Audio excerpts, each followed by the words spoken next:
Olá, meus amigos, estamos de volta com a leitura do livro Os Exilados da Capela, um livro escrito por Edgar Armond, e estamos no capítulo 14, que fala sobre os expurgos reparadores. Bom, ele diz assim: em consequência, o vasto continente da Lemúria, núcleo central da terceira raça, afundou-se nas águas, levando para o fundo dos abismos milhões de seres rudes, vingativos, egoístas e animalizados.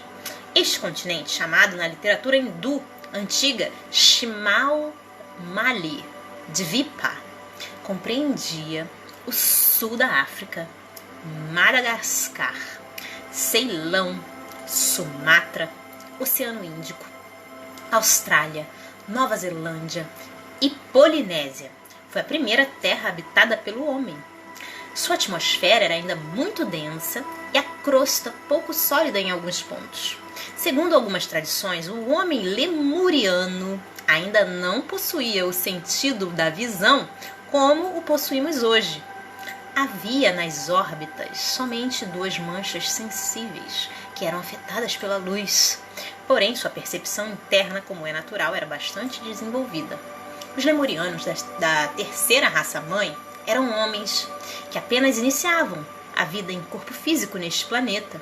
Não possuíam conhecimento algum sobre a vida material, pois utilizaram corpos etéreos nos planos espirituais de onde provinham, com os quais estavam familiarizados. Desta forma, suas preocupações eram todas dirigidas para esta nova condição de vida desconhecida e altamente objetiva. Em suas escolas primárias, os instrutores desencarnados que os orientavam se referiam às forças cósmicas que regem o globo e fortemente os cativavam e surpreendiam por serem forças de um astro ainda em fase de consolidação e cuja vida, portanto, era inóspita, perigosa. Ensinavam também sobre fatos referentes à natureza física, às artes e ao desenvolvimento da vontade, da imaginação, da memória, por serem faculdades que desconheciam. A maior parte da população vivia em condições primitivas, análogas às dos animais, e as formas físicas que acabavam de incorporar facilmente degeneraram para a selvageria, muito mais rude e impiedosa que esta que ainda hoje presenciamos aqui na Terra junto às tribos primitivas de algumas regiões da Ásia, da Austrália e das ilhas do Pacífico Sul. A Lemúria desapareceu 700 mil anos antes do alvorecer da Idade Terciária.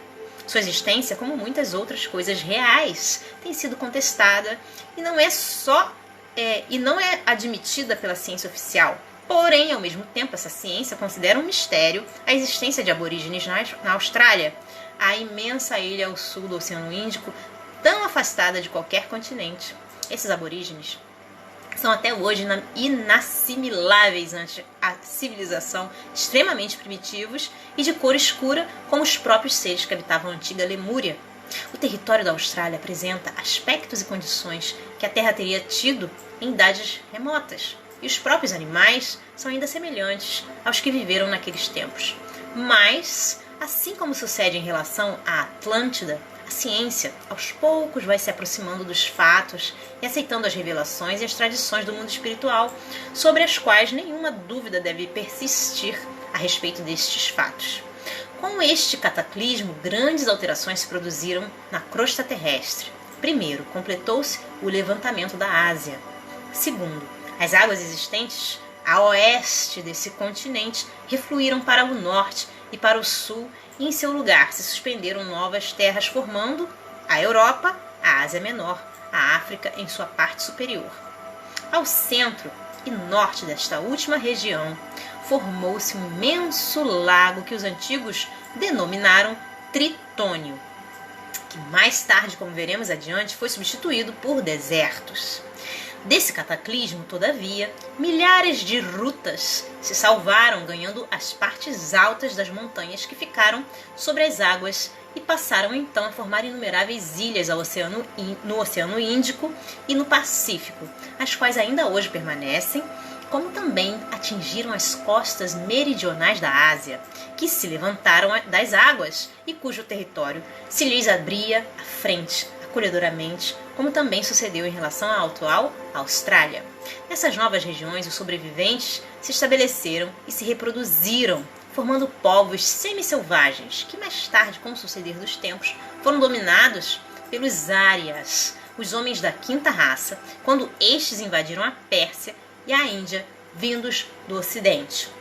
Os descendentes desses sobreviventes, Rutas, mais tarde na Índia, no regime de castas instituído pelo Brahmanismo, constituíram a classe dos Sudras, os nascidos dos pés de Brahma, parte dos quais veio a formar a casta desprezada dos párias, ainda hoje existente. Outra leva de sobreviventes desse cataclismo ganhou as costas norte-africanas, emergidas das águas, passando aí a constituir vários povos negros de pele luzidia, também até hoje existentes. Após esses tremendos e dolorosos acontecimentos, os prepostos do Senhor ultimaram novas experiências de cruzamentos humanos no Oriente, a fim de estabelecer novos tipos de transição para a formação de raças mais aperfeiçoadas, utilizando-se de novas gerações de emigrados que continuaram a encarnar nessas regiões. Como diz Emmanuel, e aí abre aspas, com o auxílio desses espíritos degredados, naquelas eras remotíssimas, as falanges do Cristo operavam ainda as últimas experiências sobre os fluidos renovadores da vida, aperfeiçoando os caracteres biológicos das raças humanas. Fecha aspas. Formaram-se assim, no planalto do Pamir, no centro da Ásia, os núcleos desses povos,